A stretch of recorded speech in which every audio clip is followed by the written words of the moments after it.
And here we go. We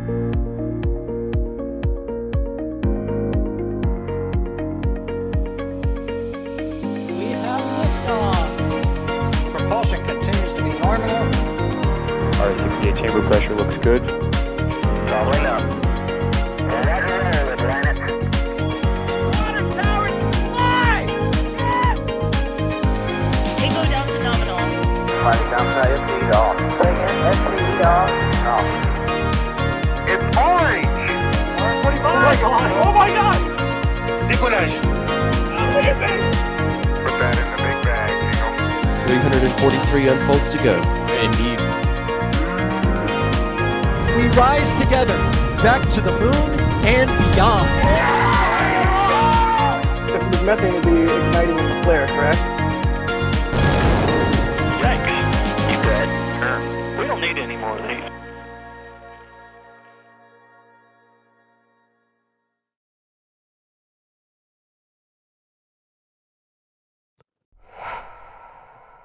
Good afternoon. You are taking a live look right now at Launch Complex 39A at the Kennedy Space Center in Florida, where SpaceX, somehow despite this lovely weather on your screen, is attempting to launch the Starlink 6-92 mission. And this, of course, is not your ordinary Starlink. And it is not because of the Starlink this time, but because of the booster it is flying on. I am Sawyer Rosenstein. I will be your host for today's launch broadcast. I'm so used to saying tonight's because of all of our late night Starlinks, especially when I'm joined by the usual cast and crew from Florida, including Max Evans. Max, how's it going out in the field? Good evening, everybody. Weather's not great, Bob. And when I say not great, I mean it is raining, and the cloud layer, as we can see it here at the press site, is up to the roof of the vehicle assembly building in front of us, which is very, very low by cloud standards. So it's not looking great for a launch. And to be frank, I'm surprised we have gotten to this point, but here we are. All of us, I think, are amazed at this point. And who knows, there may even be some clouds inside the VAB right now, which has been known to happen. Also joining us from the field today is D Wise. D, how is it going? It is a dreary day, but there's a rocket on the pad, like you said, that is somehow looking like it is going to maybe launch today, and that's exciting. We like to say it's always a good day for a launch. Today's kind of but I'll still say it's a good day for a launch. Any day is a good day for a launch until it's not. And then pushing the buttons, pulling the levers, producing today's stream is Jay Keegan. And a reminder, as always, if you have any questions, you can tag us at NASA Spaceflight, and we will do our best to answer as many of your questions as we can. You can also use at NSF too. So, this one is the Starlink 6-92 mission, which follows the typical trajectory that we are used to seeing with these missions going to the southeast, carrying those 29 Starlink V2 mini satellites. But what's exciting about this mission, Max, is the booster that you can kind of see on your screen at least, as we are hopefully going to see a new flight record again with this one. Yeah, because it's already the current fleet leader either here in Florida or also at Vandenberg. So this is booster B1067. It is the current fleet leader, and tonight is its 32nd assigned mission to this point. If we could, there's no way to briefly go over its flight history, so I'm going to try. CRS-22, Crew 3, Türksat 5B, Crew 4, CRS-25, Eutelsat Hotbird 13G, SES-03B mPOWER A, PSN Satria, Telecomsat Merah Putih 2, Galileo Launch 13, Koreasat 6A, and 20 previous Starlink missions as well. So it is a workhorse. I mean, Falcon 9 itself is already a workhorse, but this booster in particular has some history to it. So I think it's safe to say that. And I think it would be the first booster to launch in conditions as treacherous as this. But you know what? It would be kind of a pleasant change to see them pushing the edge. And honestly, with a booster as flown as this one is, they are more willing to take risk with it, especially when they are carrying their own payload. In this case, of course, Starlink V2 mini satellites, 29 of them at that. Hopefully, at about 8.5 minutes into flight, if all goes well, the first stage will be meeting the drone ship, a short fall of gravitas stationed out in the Atlantic Ocean, followed by the fairing recovery ship. I think, was it Doug or Bob? I think it was Doug. Yep. Yep. So and that's about 100 kilometers farther out downrange. So, assuming all goes well, we should hopefully behave like a Starlink mission's business as usual theme. But the weather right now is anything but business as usual, especially for this time of year. Also into the equation of a rocket potentially launching in just over 50 minutes. So, a rather interesting evening this is turning out to be. Yeah, indeed. When it comes to the official forecast, not too great either.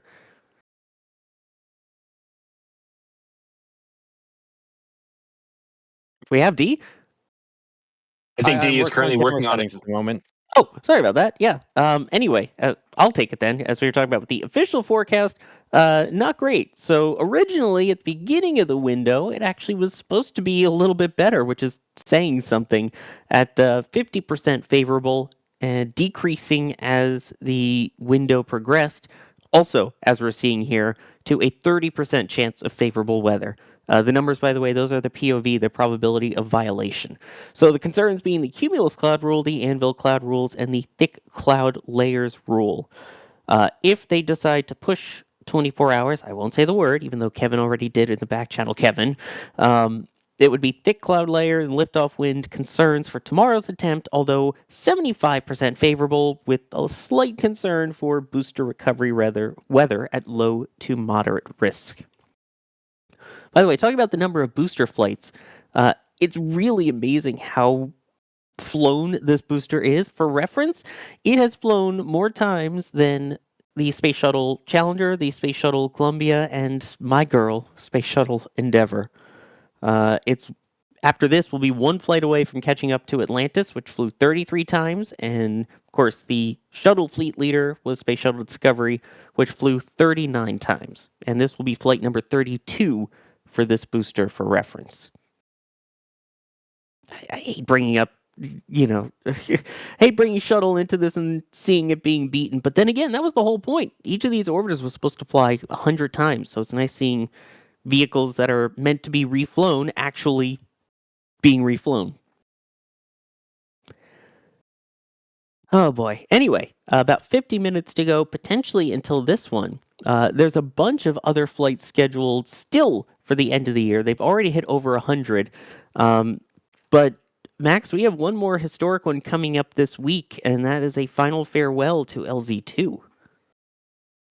Indeed, and it's with the NROL 77 mission. So of course we don't know much about the payload, but what we do know is its mass, and that the Falcon 9 first stage will be performing a return to launch site trajectory, i.e., bringing the booster back to the shores of Cape Canaveral, and that will we think be the final landing at the historic LZ2 zone next to LZ1, which also used to belong to SpaceX. But their times have almost passed now, and they will be moving on to bespoke landing zones at both like 40 and also LC39A. So we said LZ1 was the end of an era, but there was still LZ2 next to it. But really, when LZ2 is gone, that is the true end of an era, because at that point, the first stage boosters are going to be coming back literally to the launch site and not a few miles downrange at the Cape Canaveral Space Force Station. So, rather interesting to see that happen, and thankfully, it's going to be in the daytime as well. So we're going to be having good views of that. I think is it daytime? I think it's daytime. It's I think like 2 p.m., 2-ish p.m., 2:10 Eastern. As you can see, they are on next space flight. Yep. Even better. So at least we should hopefully have views of it with it being in daytime and not pushing into a launch window there, assuming it even has one. But it should be a good one. It should indeed.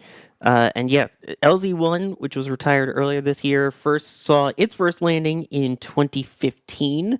And LZ2, which we'll hopefully be seeing this week, Its first landing, I believe, was the Falcon Heavy demo flight back in 2018. And also with this booster in particular, its first mission was CRS-22. And I remember that mission very well. It was my first mission ever credentialed as media.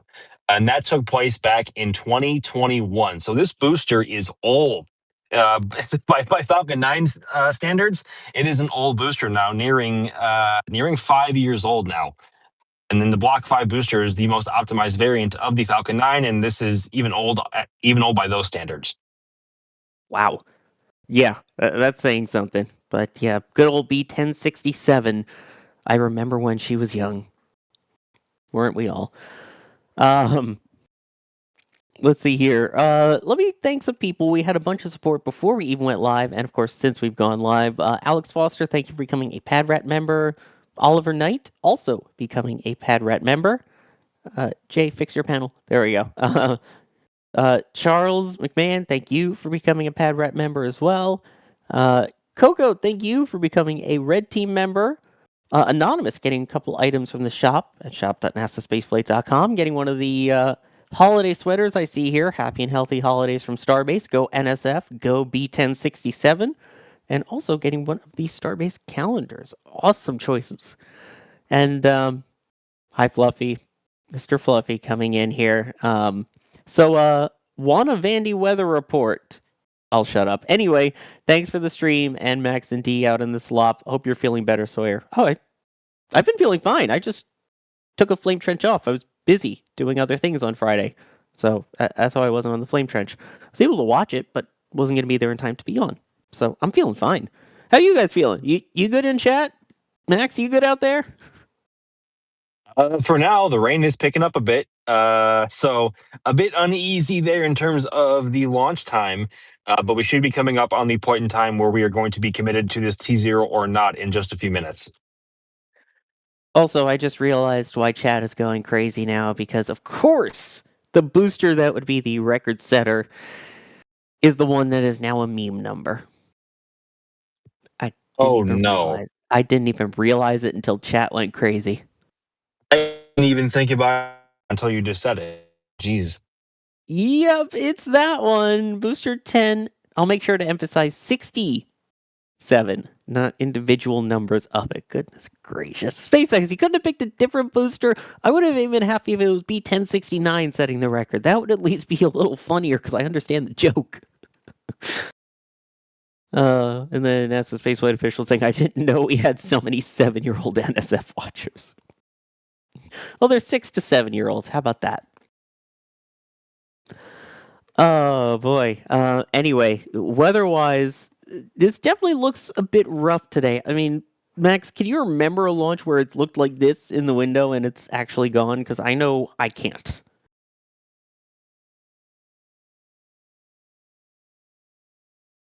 Max, don't leave me. No, I'm here, Sawyer. Sorry about that. The only time that I can really think about where the weather was this bad and they actually launched was, I believe, CRS-23, and that was a super low cloud ceiling. Rain was in the area, and that was back in December of 2021, and that was, I think, the worst conditions I've ever seen a launch in. That of course I could actually see, because of course NROL 44 was the I'm sorry, USSF 44 was the Falcon Heavy that was completely and totally fogged over. I cannot recall a launch that happened in weather this bad, and as we speak, the rain is beginning to come down a bit harder now, as you can also see on Dee's camera now, as the rocket is beginning to phase out into oblivion. So I do apologize if there is any ambient noise in my microphone. But no, I cannot recall a time where a rocket launched, at least in Florida, in weather that was this atrocious. Yeah, I mean, we've seen it with fog, we've seen it with clouds, but not with rain like this. They may be able to static fire in the rain, but as for actual launch, that is a launch commit criteria no-no. And I think there's a lot of confusion about that, because yes, there is the flight through precipitation rule. It's like, wait a minute, is rain going to be that damaging to a rocket? There's Soyuz that flies through anything and everything when its launch pad isn't destroyed, so why is that an issue with something like Falcon that's so reliable? And a lot of that comes down to not so much the rain, but the clouds that produce rain are typically the cumulus clouds. Those are the dangerous ones that, when you fly through them, have the chance of producing static electricity that basically the rocket can create its own lightning, and as a result, can fry some of the electronics, cause some chaos, pull an Apollo 12 for those who know the SCE to aux bit. I So, was just going to say. yep. And you mean SCE to aux? Say again? But yeah, that's part of why it's the issue. It's not so much the rain itself pushing down against the rocket, it's what it's flying into condition-wise. But that's why it's the flight through precipitation rule, and it's usually associated with the cumulus cloud rule. They kind of go hand in hand. Well, Sawyer, I don't want to be the one who's like overly optimistic here, but I But was just looking at Apple weather, as accurate as that may or may not be. So take this with a grain of salt. But it says the rain is going to be stopping in around 15 minutes. And if that does happen, and maybe the clouds might behave, maybe Falcon 9 will get off the ground today. Not entirely sure. But just because the rain is gone does not mean the cumulus clouds have left the area. Obviously, they are plenty around tonight. And the forecast overall was showing the weather getting worse up until about 11 p.m. Local time here on the east coast of Florida tonight. So color me surprised that we've even gotten this far. But color me even more surprised if we get past the T-minus 38-minute marker, which is coming up in just over or just under now, three minutes from now. So assuming that happens, that is the point where the SpaceX launch director here at Hangar X at the Kennedy Space Center will either verify that the vehicle and ground systems are either go or no-go to proceed with propellant loading aboard Falcon 9. And if you are go and you begin prop load, you are then committed to your T0, and there is not there is no chance to recycle either your vehicle or systems to prepare for a different T0 in the window. So we are coming up on a point where we are either going to be trying for launch at this current T0, or they might try later in the window, or just not at all today. We are reaching that point very, very soon. exactly, that is where we are at in the timeline currently. They should be in that go, no-go poll, and we'll see what they poll a couple of minutes from now. Typically, the way that we will know whether they are going or not is if they're not going, they will update the clock on the website, and we will get a notification on that. Otherwise, the only way to know typically is you start to see frost on the vehicle. The only problem is there's currently no vehicle to see right now, as you can tell on the right side of your screen. Proof that the Space Coast still exists. You can see on the left side of the screen there with the vehicle assembly building and that sort of cloud layer on it. And I was kind of mentioning this earlier, but it does actually have clouds that can form inside the VAB. I mean, Max, it has its own weather system in there. I mean, everyone says that. That's just one of those sayings that goes around. The VAB is just tall enough to where if there is a cloud layer that's low enough, some condensation can get inside and maybe condense into cloud-looking fog. It's very cliche to say, but the VAB, the point there is that the VAB is an extraordinary large building, if not the largest technically singular story building in the entire world. Doesn't look very big in pictures. I mean, it can, or videos, but they do not do it justice at all. And until you are at the very opening of the building, you can only then begin to appreciate just the enormous the scale of it. So, I think with the cloud layer being this low, there might be a cloud or two or some vapor inside somewhere. I'm just pulling somebody's leg. I have no idea. I've never actually been in there under conditions like this. So. They say that, but that is just more to emphasize the actual scale of the building as a whole.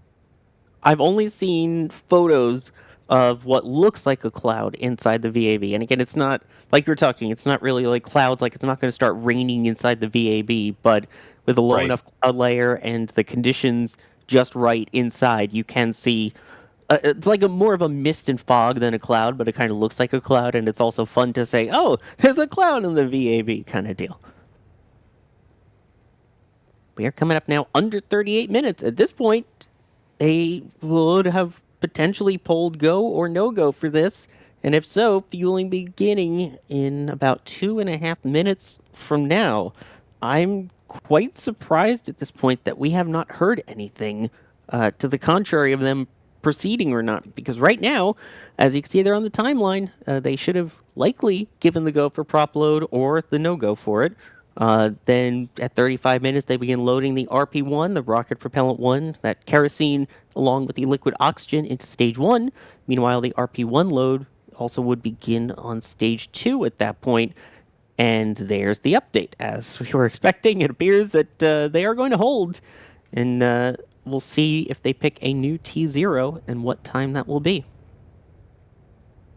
I'm not How's gonna it lie, been? I was getting a little nervous there because like we would normally hear by this point in the count if they were going to delay of sorts. Normally, we see a delay in the countdown on their website at around the T-minus 1 hour marker at the very latest. Normally, unless there's some issue that they ran into with clouds coming into the area with a storm, or if a random issue came up and halted the countdown right there. But the fact that we've gotten this far into the count, like past the T-minus 38 minute marker. I was getting a little nervous. I'm not gonna lie.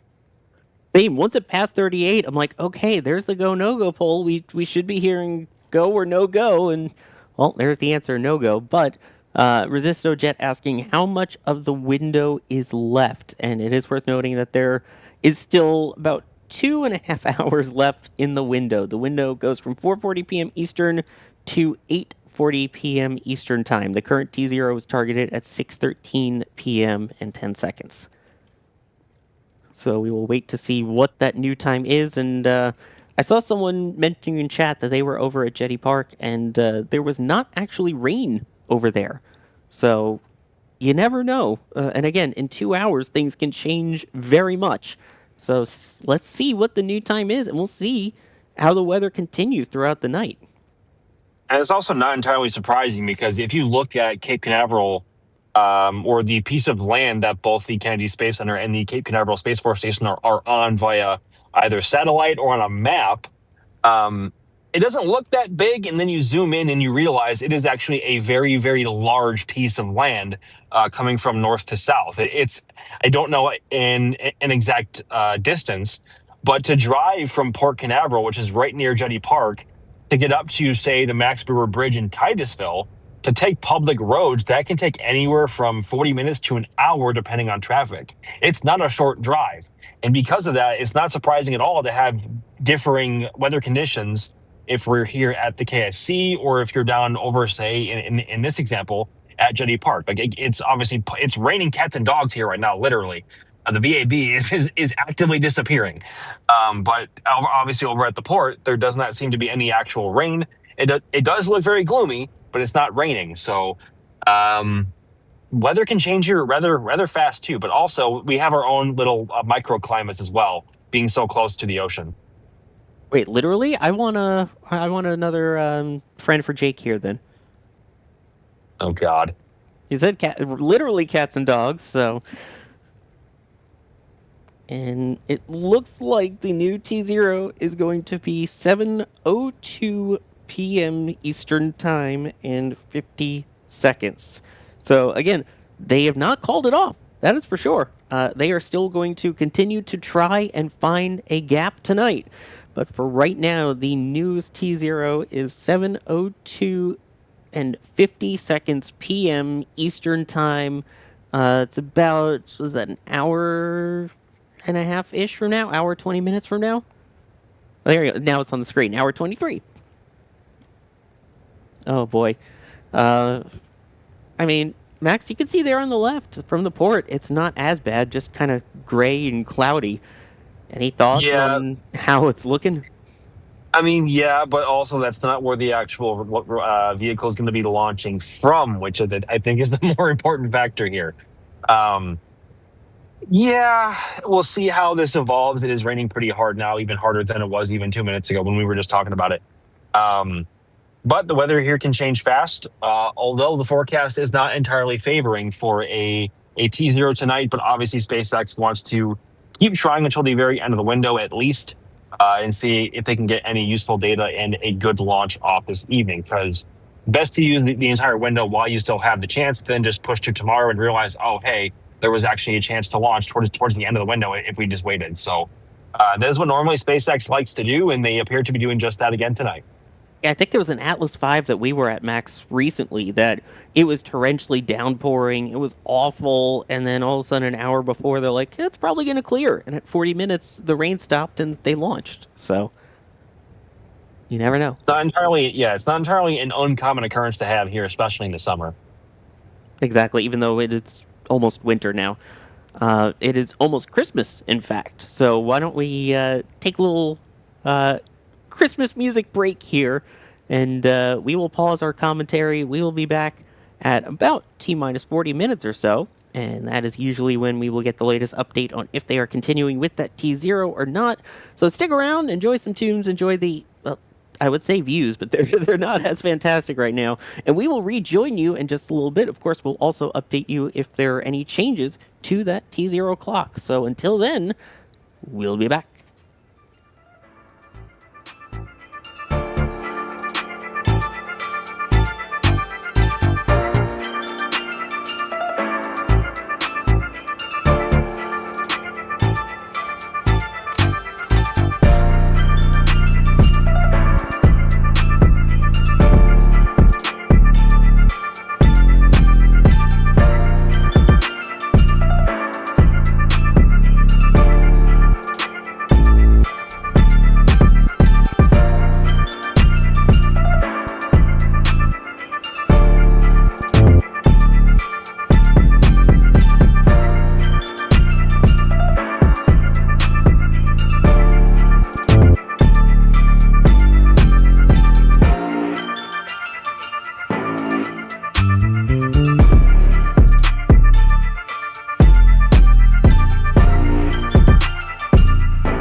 shadows in the snow.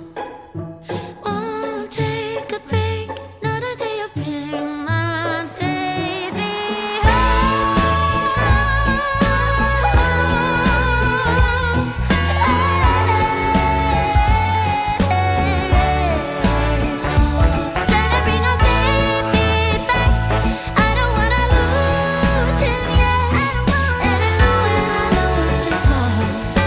Christmas after all.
have a place that I can come home to.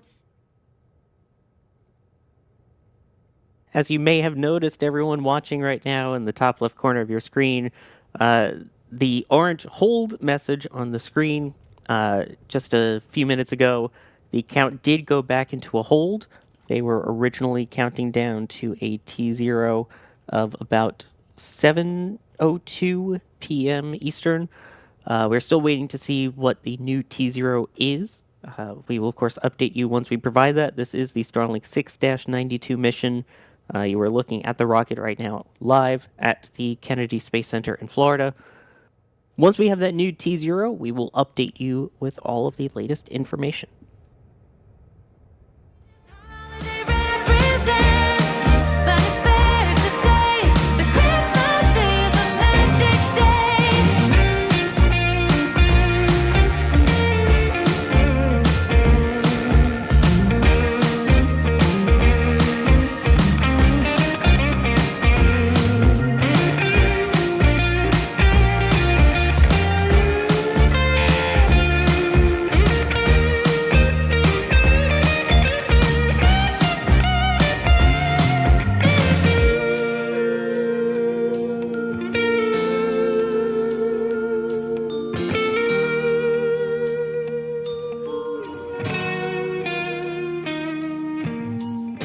Yes, every time the snow is falling down and it is cold outside, we gather around the fireplace and no one cares about yesterday. My favorite holiday, it means so much more than words can say. And I claim Christmas is a magic day. Sometimes I tend to forget what glory this holiday represents, but it's fair to say that Christmas is a magic day.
Well, folks, it is official. You can see there from the Brevard Emergency Operations Center.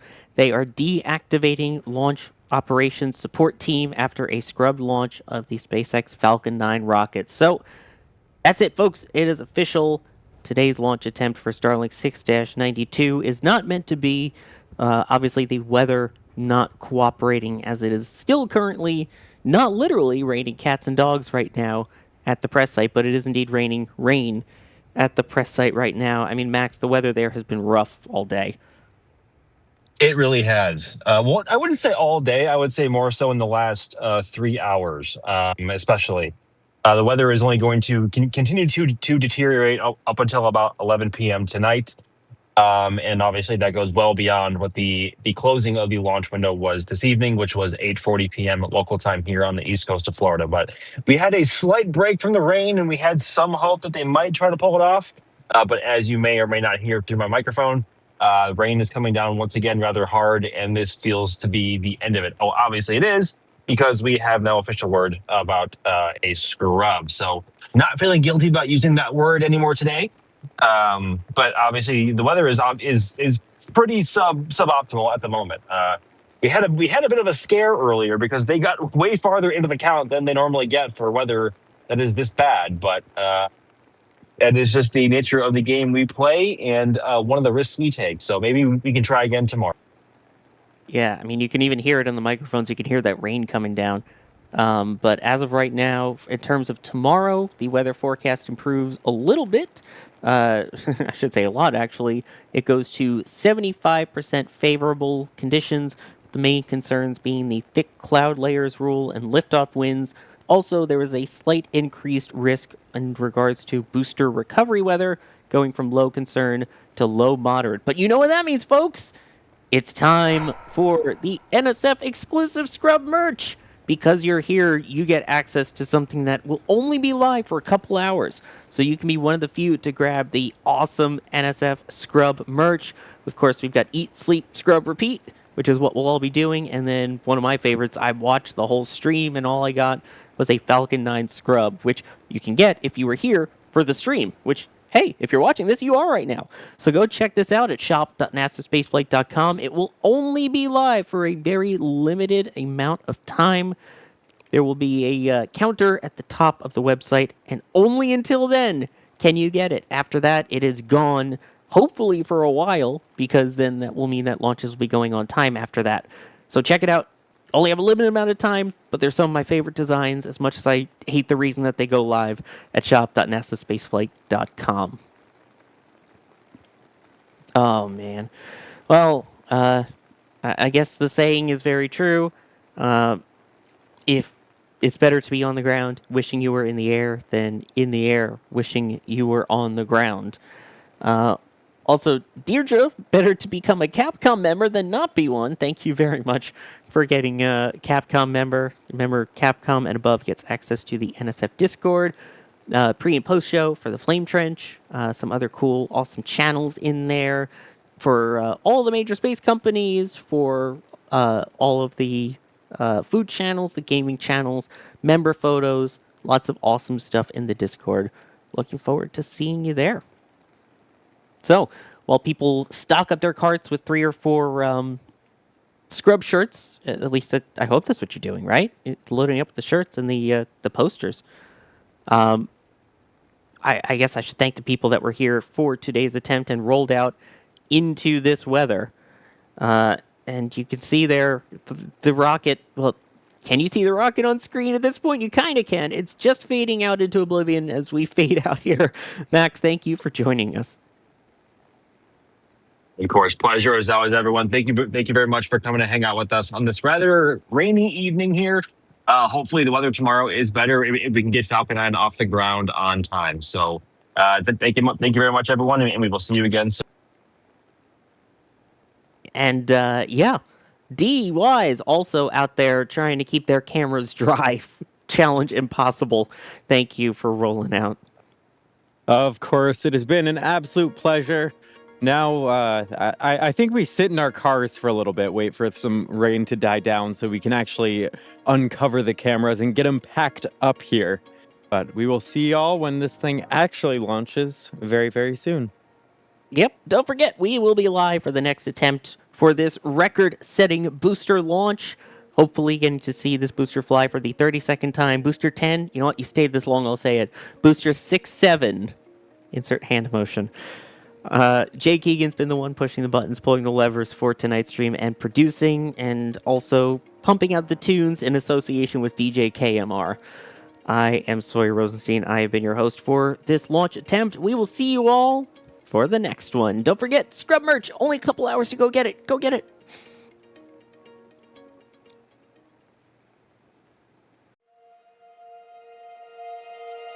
And here we go.